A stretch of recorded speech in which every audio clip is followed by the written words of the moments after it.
Hello everyone happy birthday to me. आज मोर जेहेतु जन्मदिन थिला मुझे उध दौली उत्पात होती आउ कौन तो हजबैंड मत कहीदे कि आस जा टे बुलाबुली करवा मुझे हाँ ठीक अच्छे मौका देखिए चौका मारिदबा मुझे हाँ हाँ चल निहाती डुडुल मोर रेडी होगी आग आसिक गाड़ी में बसी पड़लु तो देखु डुडुल के आराम से बसी एत दुष्ट केमती बुलिया गले सी पूरा शांतशिष्ट कौन पे जानी तो बुलिया बहुत भल लगे आ कौन मत भी बुलिया बहुत भल लगे एमती टी आम पड़ेलु बुलिया तो गला बाटे टे सख पवन एत सुंदर जेहेतु सजा होता अगस्ट 15 मुझे देखईदेवी न देखी केमी रहीपरि जमा नुहे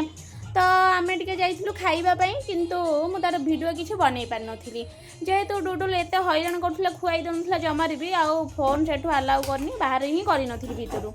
तो मो भिडियो किसी बनई पार नी खाई सारिक आम इवनिंग जाइलु बाबा लिंगराज को दर्शन करने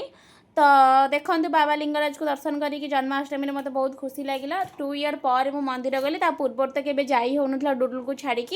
आउ डुडुल को भी नहीं जाइए सांगरे मत बहुत खुशी लगे डुडुल भी गला टे मंदिर भितर को आम 3 जन टे मंदिर को जाइए बुलाबुली कलु तो बाबा को दर्शन कलु भल शांति मिलला आत्मा को जहाँ हो जन्मदिन बाबा लिंगराज दर्शन हो गला मत बहुत भल लगे आउ हजबैंड मत ये जिनसटा तो आपण केमती लगे कमेंट बॉक्स में कहे रही बाय।